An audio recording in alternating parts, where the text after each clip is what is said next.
Start.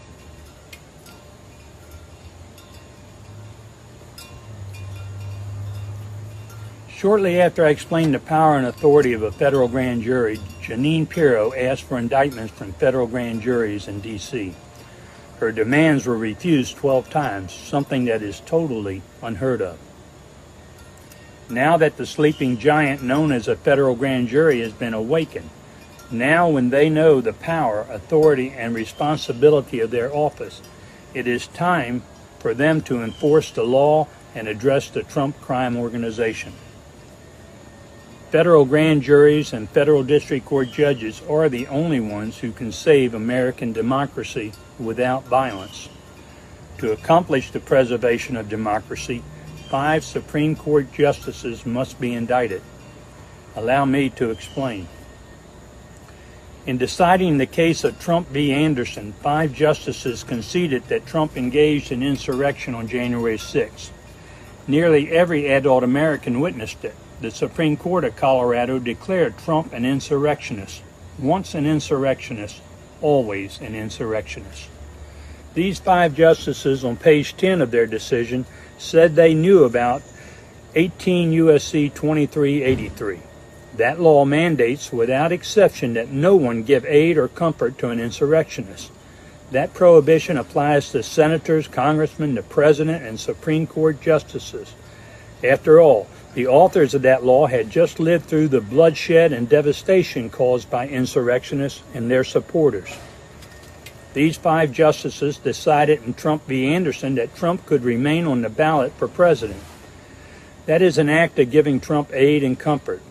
These justices should have declared that the law forbade them from helping any man who would resort to endangering American citizens so he could hang on to power.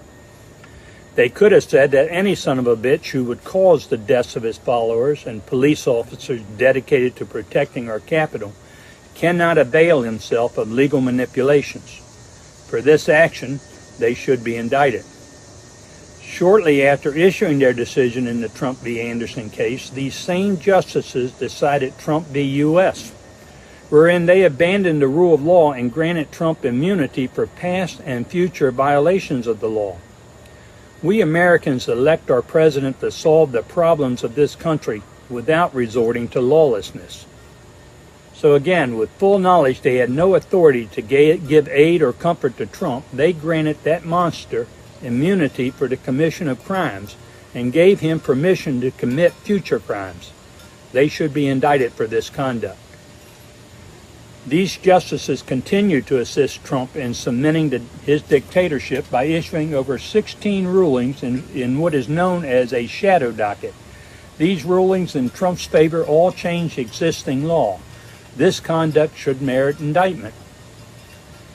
In just 9 short months, Trump has murdered more than 13 people, destroyed the lives of thousands, extorted hundreds, silenced the voice of opposition, and guaranteed the deadly transference of disease to our children. Grand juries must act now. Grand juries should not fear being hindered by the maneuvers of Pam Bondi, Jeanine Pirro, and other Trump lackeys because their actions would subject them to prosecution under 18 U.S.C. 2383. Grand juries could issue indictments against them.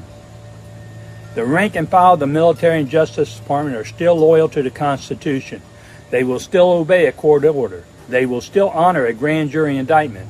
All they await is a finding of probable cause from a federal grand jury, and they will arrest anyone the grand jury says gave aid to an insurrectionist.